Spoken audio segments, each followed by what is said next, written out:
जय श्री राम। माँ क्लासेस के ऑनलाइन प्लेटफॉर्म पर आपका स्वागत है।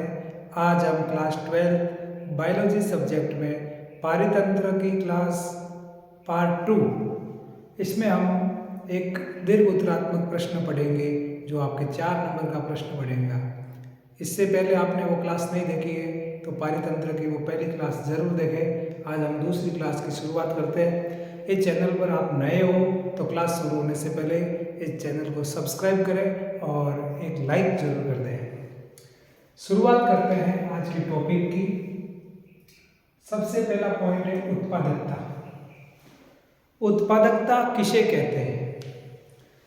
पारितंत्र में जैव भार उत्पादन की दर को उत्पादकता कहते हैं। जो पारितंत्र, कल हमने परिभाषा पढ़ी थी, जैव घटक और अजैव घटक मिलकर पारितंत्र का निर्माण करते हैं टेंसले के अनुसार। पारितंत्र में जो जैव भार है तो जैव भार उत्पादन की दर को उत्पादकता कहते हैं। उत्पादकता में दूसरा पॉइंट है प्राथमिक उत्पादकता। प्राथमिक उत्पादकता क्या है?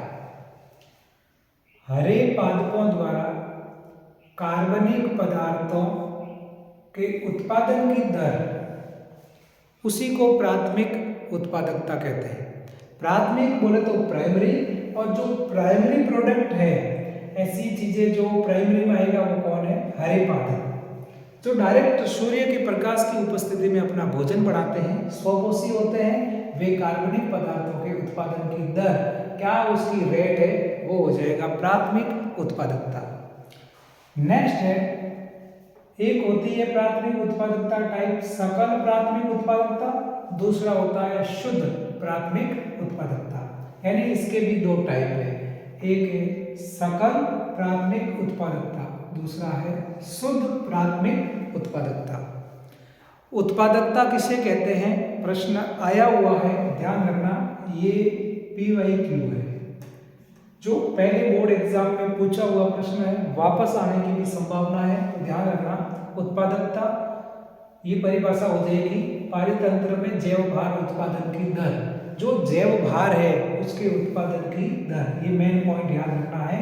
जैव भार उत्पादन की दर को उत्पादकता कहते हैं। नेक्स्ट हो जाएगा आपका प्रश्न प्राथमिक उत्पादकता। जैसे ही प्राथमिक उत्पादकता का नाम ले तो याद रखना हरे पादप जो प्लांट होते हैं, घास है, वो सब किसमें आ जाएगा? हरे पादप प्राथमिक उत्पादकता में आ जाएगा। ये दो टाइप के नाम आ गए, एक तो आ गया सकल प्राथमिक उत्पादकता, दूसरा आ गया शुद्ध प्राथमिक उत्पादकता। इस चीज को आप नोट कर देना। नेक्स्ट है द्वितीयक उत्पादकता। ये है प्राथमिक उत्पादकता, अब है द्वितीयक उत्पादकता। अब ये प्रश्न डायरेक्ट 4 नंबर का नहीं आएगा, ये जो 4 नंबर है वो आपको ऐसे बनेंगे, जैसे 1 नंबर का सवाल प्लस 1 नंबर का प्रश्न प्लस 2, ऐसे पूछ सकता है। यहाँ पे 1 + 1 + 2, 2 + 1 + 3, ऐसे कुल मिला के आपको 4 नंबर करेगा वो। ठीक है, तो यहाँ पे 1 नंबर की ये उत्पादकता वाली परिभाषा पूछ ली, फिर इसने कह दिया कि प्राथमिक उत्पादकता और द्वितीयक उत्पादकता में अंतर लिखो, तब ये 1 नंबर और हो गया। उसके बाद उसने पूछ लिया कि शुद्ध या फिर नेट प्राथमिक उत्पादकता किसे कहते हैं। अब इन दोनों में से जो ये परिभाषा है शुद्ध वाली, इसने पूछ लिया, शुद्ध का नाम नेट प्राथमिक उत्पादकता भी होगा। तो हम देखते हैं द्वितीयक उत्पादकता। उपभोक्ताओं द्वारा नए कार्बनिक पदार्थों के उत्पादन की दर, यानी ये रेट याद रखना। किसकी रेट पूछ रहा है? द्वितीयक जो उत्पादक होगा, अब उसमें तो क्या था? हरा पादप था, तो वो उत्पादक में आ गया प्राथमिक। अब द्वितीयक का नाम लिया, इसका मतलब उस उत्पादक को जो प्रयोग में ले रहा है वो कौन है? उपभोक्ता। अब वो उपभोक्ता कौन? प्राथमिक, द्वितीयक या तृतीयक हो सकता है। अब जब उपभोक्ता द्वारा नए कार्बनिक पदार्थों के उत्पादन की दर को देखा जाए तो वो द्वितीयक उत्पादकता हो जाएगी। इस प्रकार से आपको ध्यान रखना है, ये इंपॉर्टेंट है, ध्यान रखना। शुद्ध या नेट प्राथमिक उत्पादकता, शुद्ध या नेट प्राथमिक उत्पादकता, इसका मीन्स हुआ NPP, नेट प्राइमरी प्रोडक्ट में प्राथमिक उत्पादकों की श्वसन क्रिया, जो प्राथमिक उत्पादक है, अब प्राथमिक उत्पादक कौन थे? वे हरे पादप, उनकी श्वसन क्रिया यानी रेस्पिरेशन में के बाद बचे हुए जैव भार या ऊर्जा की दर को एनपीपी कहते हैं। क्या कहते हैं? नेट प्राथमिक उत्पादकता। नेट प्राथमिक उत्पादकता, ये इसका फॉर्मूला है, ध्यान रखना। एनपीपी में क्या होगा, जो नेट प्राथमिक उत्पादकता आपको निकालनी है तो ध्यान रखना एनपीपी यानी नेट प्राथमिक उत्पादकता में से ग्रोस जो प्राथमिक उत्पादकता है वो इसमें से माइनस करनी है जो शोषण क्रिया है, यानी आर को माइनस करना है। एनपीपी ज्ञात करने के लिए जीपीपी के मान में से जो प्रयोग किया हुआ है, जितनी शोषण क्रिया में उस उत्पादकता को प्रयोग कर दिया है उसमें से वो माइनस करना है। नेक्स्ट देखो, अब ये तो था उत्पादक, यानी इसी आज की क्लास में आपको 2 प्रश्न दे रहा हूँ 4-4 नंबर के, ठीक है। उससे पहले एक बार और क्लास हो गई है, एक क्लास और हो जाएगी, तो ये 3 क्लास देख लेना, आपके 5 नंबर पक्के हो जाएंगे। पारितंत्र में ऊर्जा का मूल स्रोत सूर्य है। ये जो सन है वो पारितंत्र में ऊर्जा का मूल स्रोत है, मेन सोर्स है, ठीक है। मेन सोर्स ऑफ इकोसिस्टम, ये ध्यान रखना, मेन सोर्स ऑफ इकोसिस्टम, तो इकोसिस्टम का मेन सोर्स सूर्य है, सन है। ऊर्जा प्रवाह किसे कहते हैं? पारितंत्र में ऊर्जा चक्र में भ्रमण नहीं करती, ये ध्यान रखना। जो पारितंत्र में ऊर्जा का प्रवाह होता है वैसे चक्र के रूप में नहीं होता। कैसे होता है? वो प्रवाहित होती है, एक दिशा में प्रवाहित होती है। अगर कोई उत्पादक है, उसने किसी चीज का प्रयोग किया, यानी उस उत्पादक का प्रयोग किसी उपभोक्ता ने किया, उस उपभोक्ता का प्रयोग किसी और उपभोक्ता ने किया, तो वो एक दिशीय होती है। कहने का मीन्स हुआ कि जैसे एग्जाम्पल के लिए कोई घास है, अब उस घास को किसी हिरण ने खाया या भोजन के रूप में उसने प्रयोग किया, अब उस हिरण को किसी शेर ने शिकार कर दिया, तो ये कह सकते हैं वो एक दिशा में चलती है। तो इसका कोई चक्र नहीं होता है कि शेर को वापस घास खाएगी, ऐसा ये चक्र नहीं है। चक्र में तो कौन होता है? जैसे इलेक्ट्रॉन अपने अपने कक्ष में चक्र लगाते, तो वो वाली बात है।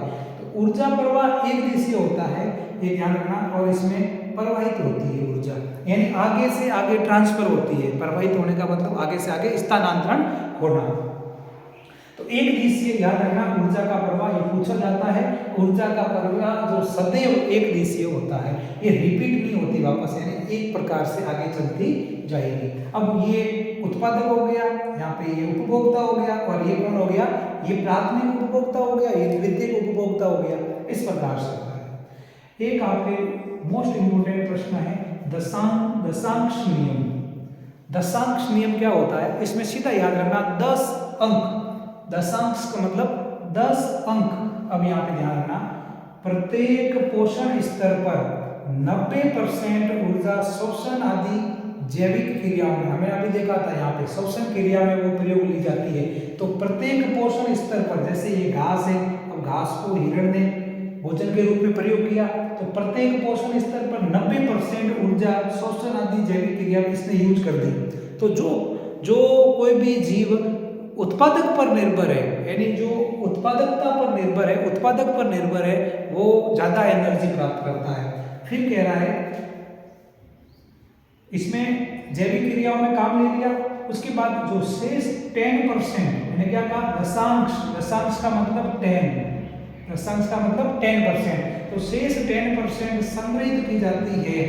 ये बाद में 10% स्टोर रहती है जो आगे वाले को मिलती है। इसका मतलब हुआ कि जो 100% सूर्य से ऊर्जा मिलती है वो किसको मिलती है? पादप को मिलती है, प्लांट को, उत्पादक को मिलती है। उसके बाद अगले जीव को इतनी ऊर्जा नहीं मिलती है। तो इसमें 90% अपने भाग में जो अपने शोषण क्रिया, जैविक क्रिया, पाचन, श्वसन, उत्सर्जन, सब में उसमें प्रयोग आ गया।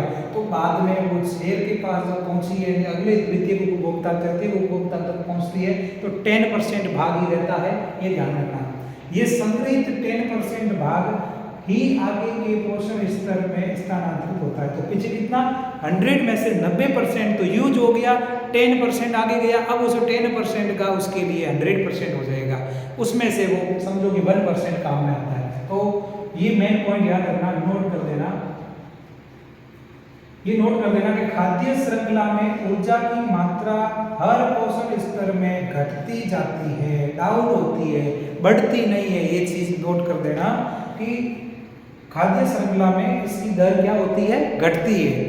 नेक्स्ट देखो, जैसे मैंने अभी बता दिया आपको, ये वापस खाद्य श्रृंखला की एक डेफिनेशन के रूप में, यानी ये कह सकते हैं कि उसको रेखा चित्र के रूप में घास, हिरण और शेर। अब उसकी जगह आप दूसरा एग्जाम्पल भी ले सकते हो, घास को कीट ने खाया, अब कीट को मेंढक ने खाया, मेंढक को सांप ने खाया, सांप को बाज ने खाया।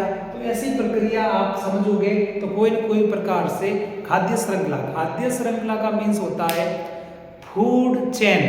फूड चेन क्या है, यानी भोजन के लिए किसी दूसरे जीव पर निर्भर होना। अब उत्पादकता तो उत्पादक जो है वो किसी के ऊपर निर्भर है नहीं, वो तो सूर्य के प्रकाश से प्रकाश संश्लेषण की क्रिया करके भोजन बनाता है। बाकी जितने भी जीव है वो किसी न किसी के ऊपर निर्भर है। ध्यान रखना, ये क्लास आपके लिए मोस्ट इम्पोर्टेंट होने वाली है। जब आप बोर्ड की परीक्षा दे के आओगे तब इस क्लास में से आपको पता चल जाएगा कौन कौन से प्रश्न छपे हैं। तो इसलिए जब तक आपका जीव विज्ञान का पेपर नहीं होता है तब तक नियमित रूप से इस क्लास को देखते रहना और अपने जितने भी फ्रेंड्स हैं उसके साथ शेयर करना, ताकि वो भी इसी क्लास से वंचित नहीं रहे। जय हिंद, राम राम। मिलते हैं अगली क्लास में एक नए टॉपिक के साथ। जय हिंद।